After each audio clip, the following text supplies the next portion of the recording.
नमस्कार, राहुल का अग्निपथ देख रहे हैं आप। मैं हूं आपके साथ पूजा। मैं सावरकर नहीं हूं, माफी नहीं मांगूंगा। राहुल गांधी का तो यही दावा था ना। लेकिन अब सवाल उठ रहा है कि आखिर हर दूसरे केस में खेद और माफी जैसी नौबत क्यों आ रही है। दरअसल कभी मंच से चुनौती देने वाले राहुल गांधी आज अदालतों में बार बार सफाई देते और खेद जताते हुए नजर आ रहे हैं। ताजा मामला शिवराज सिंह चौहान के बेटे कार्तिकेय सिंह से जुड़े मानहानि केस का है, जहां राहुल गांधी ने मध्य प्रदेश हाईकोर्ट में आवेदन देकर अपने बयान पर खेद व्यक्त किया। इसके बाद दिल्ली के मंडी हाउस में बीजेपी नेता चिदंबर बग्गा ने राहुल गांधी के कान पकड़ते हुए पोस्टर लगाकर उन पर तीखा तंज कस दिया है। माफी वीर राहुल गांधी के पोस्टर सोशल मीडिया में जबरदस्त वायरल हो रहे हैं। इस बार ये पोस्टर दिल्ली के मंडी हाउस में लगा है, जिसमें कान पकड़कर राहुल गांधी माफी मांग रहे हैं। इन पोस्टर को आप दे सकते हैं। तो माफी वीर युवराज पर पोस्टर वॉर को लेकर चर्चा तो करेंगे। वैसे एक खबर यह भी सामने आई है कि सावरकर मानहानि केस में राहुल गांधी को राहत मिली है। नासिक कोर्ट ने केस बंद कर दिया है। उसकी भी डिटेल्स आपको बताएंगे। साथ ही पंजाब, राजस्थान और मध्य प्रदेश में कांग्रेस के भीतर आखिर क्या कुछ चल रहा है, ये भी बताएंगे। चर्चा के लिए मेरे साथ स्टूडियो में मौजूद हैं कैपिटल टीवी के एग्जीक्यूटिव एडिटर राजीव जी। सर, आपका बहुत बहुत स्वागत है। आजकल दिल्ली में बड़े पोस्टर्स लगाए जा रहे हैं। इसके पहले गुमशुदा का पोस्टर और अब कान पकड़कर Rahul Gandhi I am sorry बोल रहे हैं। कोर्ट में तो माफी मांग रहे हैं, लेकिन सड़कों पर किस तरह से इसको दिखाने की कोशिश की जा रही है? देखिए, अगर कोर्ट में माफी मांग रहे हैं तो सड़क पर दिखाने का पूरा मामला ये भारतीय जनता पार्टी के पास जाता है। इसलिए भारतीय जनता पार्टी ने सोचा कि ये एकांत में जाकर जज के सामने माफी मांगते हैं और बाहर में आकर अपने आप को वीर कहते हैं कि हमारे कार्यकर्ता, कांग्रेस के नेता बब्बर शेर हैं और बब्बर शेरों का सरदार ये राहुल गांधी हैं, यानी कि बड़े बब्बर शेर हैं। तो इसलिए ये वीरता की बखान जो करते हैं, इसलिए इन्होंने कह दिया कि ये वीर तो हैं लेकिन माफी मांगने में वीर हैं, माफी वीर हैं। अब तक 7 से 8 बार माफी मांग चुके हैं। चौकीदार चोर हुए वाले मामले में भी इन्होंने माफी मांगी थी। सुप्रीम कोर्ट ने सावरकर के मामले में जब सुप्रीम कोर्ट में विवाद गया था, तो सुप्रीम कोर्ट ने ही कहा था कि एक शब्द भी अगर वीर सावरकर के ऊपर बोला तो उसके बाद सुप्रीम कोर्ट में कोई याचिका लेकर नहीं आएगा, बल्कि स्वतः संज्ञान लिया जाएगा इसके लिए कि राहुल गांधी ने स्वतंत्रता सेनानी के ऊपर किस आधार और अधिकार से यह बात बोली है।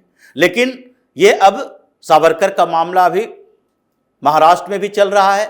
नासिक की अदालत ने तो राहत दे दी है, लेकिन पुणे के एमपी एमएलए कोर्ट में अभी भी क्रॉस क्वेश्चनिंग चल रहा है। सत्य सावरकर पहुंचे हुए हैं क्रॉस क्वेश्चनिंग में और उन्होंने सारी बातें राहुल गांधी की रिकॉर्ड करवाई और साथ ही यह भी बताया कि कांग्रेस कितनी झूठी पार्टी है और राहुल गांधी कितने फर्जी बातें करते हैं। और सत्य सावरकर के मामले में भी इनको माफी मांगनी पड़ेगी और नहीं तो जेल जाना पड़ेगा। जिस तरीके से मिलिंद पवार क्वेश्चन कर रहे हैं, राहुल गांधी के वकील हैं, उन्होंने बात की कि आपने मानहानि का मामला दर्ज किया है, क्रिमिनल डिफेमेशन का केस है। तो राहुल गांधी ने जो लंदन में बात कही थी उसके ऊपर तो आपने टिप्पणी की, लेकिन क्या वीर सावरकर के बारे में जो राहुल गांधी ने कहा मर्सी पिटीशन की बात, उससे सहमत है? इसी बात को लेकर चर्चा हो रही थी। सात्यकी सावरकर ने कहा कि कांग्रेस ने अपने रेजोल्यूशन में यह बात कही थी 1923 में, और उस समय कांग्रेस ने ही यह बात कही अपने रेजोल्यूशन में कि भगत सिंह, बटुकेश्वर दत्त, राजगुरु के फांसी के ऊपर हम लोगों ने पहले से कोई रेजोल्यूशन पास नहीं किया, ब्रिटिश गवर्नमेंट के ऊपर दबाव नहीं डाले, इसीलिए उन लोगों को फांसी हो गई। अगर फांसी के पहले हम लोग पब्लिक सेंटीमेंट को जगाए होते तो उनकी फांसी की सजा रुक जाती। लेकिन अब वीर सावरकर, जिनकी प्रतिष्ठा, लोकप्रियता दिन पर दिन बढ़ती जा रही है, उनको लेकर हमें सीरियस होना चाहिए। 11 सालों से जेल में है और उनको बाहर निकालने के लिए हमें कोशिश करनी चाहिए। ये कांग्रेस का रेजोल्यूशन है और वीर सावरकर ने कोई मर्सी पिटीशन दायर नहीं किया था, यह बात भी सामने आई।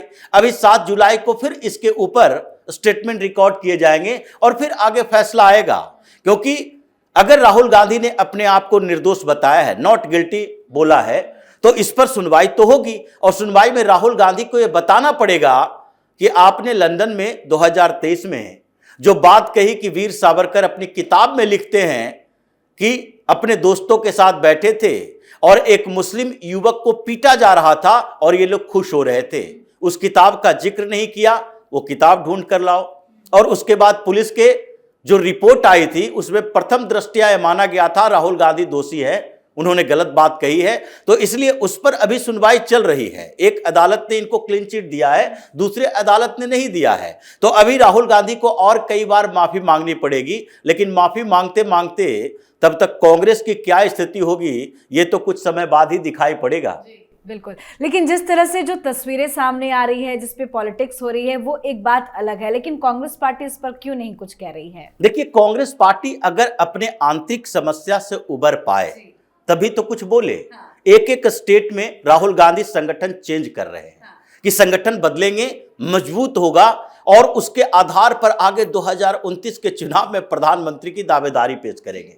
लेकिन कोई भी स्टेट ऐसा नहीं है जहां पर संगठन मजबूत हो रहा है, बल्कि कई बड़े नेता इस्तीफा देने की तैयारी में लगे बिल्कुल। तो बात करें पंजाब से लेकर राजस्थान और मध्य प्रदेश की, तो यहाँ पे कांग्रेस पार्टी के भीतर क्या चल रहा है? देखिए, पंजाब को लेकर बैठक चल रही थी, इन लोगों ने कई बैठकों का दौर चलाया और उसके बाद वहां पूरा लाइन जो कांग्रेस की है वो तय किया गया और फिर संगठन में बदलाव किए गए। लेकिन बदलाव में ये राजा वडिंग को प्रदेश अध्यक्ष बनाया गया, चन्नी को भी जिम्मेदारी दी गई कैंपेन कमेटी की, रंधावा को भी दी गई, भाजपा को भी दी गई, सिंगला को भी दी गई। लेकिन वहां पर जिम्मेदारी कोई नहीं दी गई तो वो मनीष तिवारी है। मनीष तिवारी को पिछले बार चुनाव के दौरान भी ये जो स्टार प्रचारकों की सूची आती है उससे आउट कर दिया गया था। उस समय उन्होंने खून का घूंट पीकर स्वीकार कर लिया कि चलो आगे देखते हैं कोई जिम्मेदारी दी जाती है कि नहीं। लेकिन इस बार भी जब चुनाव से पहले पंजाब के विधानसभा चुनाव होना है और मनीष तिवारी जैसे नेता को आप किसी भी कोर कमेटी में नहीं रख रहे, वहां के चुनाव मैनेजमेंट कमेटी में नहीं रख रहे, कैंपेन कमेटी में नहीं रख रहे, तो फिर उनका दर्द सामने आया कि 45 सालों तक हमने सेवा की कांग्रेस की, कांग्रेस ने भी हमें बहुत कुछ दिया, लेकिन अब बहुत हो चुका है, आगे देखते हैं क्या होने वाला है। अगर इस बात को समझें तो ये लगता है कि अब अंतिम समय आ गया जहां मनीष तिवारी वहां से निकलेंगे, क्योंकि अभी तक वो बर्दाश्त कर रहे थे, लगातार उनके खिलाफ आवाज उठ रही थी। वहां के कांग्रेस कमेटी राहुल गांधी के इशारे पर काम कर रही है, तो इसलिए मनीष तिवारी को पिछले 2 लोकसभा चुनावों में हराने की कोशिश की गई। ये कांग्रेस का दुर्भाग्य है। लुधियाना से सांसद बने जहां से अभी राजा वडिंग है, 2009 में वो जीते थे, लेकिन उनसे वो सीट छीन ली गई। उसके बाद 2019 में उन्हें आनंदपुर साहब भेजा गया, वहां से भी वो जीते, लेकिन 2024 के चुनाव में आनंदपुर साहब से भी उन्हें निकाल दिया गया। भारतीय जनता पार्टी का मजबूत गढ़ चंडीगढ़, जहां से लगातार भारतीय जनता पार्टी जीतती रही है, किरण खेर के सामने उतार दिया गया, लेकिन फिर भी वो जीत कर आ गए। चुनाव तो जीत रहे, लेकिन कांग्रेस में राहुल गांधी का दिल नहीं जीत पा रहे। तो उनको लगा कि अभी तो इंतजार कर रहे थे कि राहुल गांधी अब सुधरेंगे, लेकिन सुधरे नहीं। तो पंजाब विधानसभा चुनाव के अनाउंसमेंट से पहले एक बड़ा झटका ये देने वाले हैं मनीष तिवारी। उसी तरह मध्य प्रदेश में अभी दिग्विजय सिंह का प्रकरण चल रहा था, राज्यसभा भेजो, राज्यसभा नहीं भेजा गया, तो उन्होंने दूसरा ही गेम कर दिया। हालांकि मीनाक्षी नटराजन अगर चुनाव लड़ती भी राज्यसभा की, अगर उनका नॉमिनेशन रद्द नहीं होता फिर भी चुनाव हार जाती, लेकिन फिर भी नॉमिनेशन ही रद्द हो गया। अब आगे की स्थिति यह हुई है कि इन लोगों ने आरोप लगाया। वहां प्रदेश अध्यक्ष है जीतू पटवारी, दिल्ली आए थे, राहुल गांधी से मुलाकात की थी। उसके बाद सरकार के ऊपर आरोप लगाया कि एक ट्रस्ट है, वीर भारत ट्रस्ट, और उस ट्रस्ट को 500 करोड़ की जमीन 1 रुपए में दी गई है। अब ये जो आरोप लगाया गया, उसके बाद दिग्विजय सिंह चुप बैठने वाले में से नहीं थे, भारतीय जनता पार्टी के सरकार के समर्थन में आ गए। कहा कि जीतू पटवारी जैसे दलाल लोग ये छोटे मोटे आरोप लगाते हैं, जिनको ये पता नहीं है कि ये भारत न्यास ट्रस्ट है किसका, सरकार का ट्रस्ट 1 रुपया में ही देना चाहिए, क्योंकि इस ट्रस्ट के जो अभी मुखिया हैं, ये मुख्यमंत्री भी इसके सदस्य होते हैं। ये ट्रस्ट तो उस समय भी था जब कमलनाथ मुख्यमंत्री हुआ करते थे, और उस समय भी इसे पैसे दिए गए, जमीन दी गई थी। तो अभी अगर आप अपनी सरकार की गलतियों को गिनाने लगोगे तो फिर अभी की सरकार की गलतियां कैसे गिना पाओगे। इसलिए जीतू पटवारी और दिग्विजय सिंह, ये दोनों के बीच टकराव चल रहा है, क्योंकि दिग्विजय सिंह चाहते हैं कि अगर कांग्रेस में बने रहना है तो हमें जरूरी है कि हमारे बेटे जयवर्धन को कम से कम प्रदेश अध्यक्ष की जिम्मेदारी दी जाए, आगे की चीजें आगे देख लेंगे। अब उनका राजनीतिक कैरियर कमजोर हो रहा है, या तो वो कांग्रेस में रहेंगे तो अपने बेटे के लिए रहेंगे, या फिर बेटे के साथ कांग्रेस छोड़ देंगे, क्योंकि कमलनाथ पहले ही से नाराज हैं। कमलनाथ किसी भी कांग्रेस की एक्टिविटी में शामिल नहीं होते, और ये स्थिति राजस्थान में भी चल रही है, सचिन पायलट और अशोक गहलोत का विवाद। तो ये 3 राज्यों में जिस तरीके से चल रहा है, अभी तो सबसे पहले लग रहा है दिग्विजय सिंह, कमलनाथ और मनीष तिवारी, ये जो 3 बड़े नेता हैं कांग्रेस के, ये तीनों अब बाहर आने वाले हैं। इनको इंतजार है भारतीय जनता पार्टी के तरफ से ऑफर का, कि कितने समय में इन लोगों को हमारे पास आने के लिए कहा जाता है, और यही इंतजार किया जा रहा है। नहीं तो अभी कांग्रेस में अलग अलग स्टेट में देखें तो हर जगह राहुल गांधी अभी विदेश में हैं, और इधर कांग्रेस टूट के कगार पर है। विदेश से राहुल गांधी लग तो रहा है कि अब इंतजार किया जा रहा है, क्योंकि जब जब कांग्रेस की एक्टिविटी बढ़ती है, ये आंदोलन की तैयारी चलने लगी है। अब चाय पे चर्चा करेंगे, इन लोगों को मिलाकर चाय पे चर्चा करवाने वाले हैं। प्रधानमंत्री मोदी से ही उधार लिया हुआ है, और चाय पर चर्चा करते करते ये संगठन मजबूत करेंगे। जब कांग्रेस में आंदोलन की तैयारी चलेगी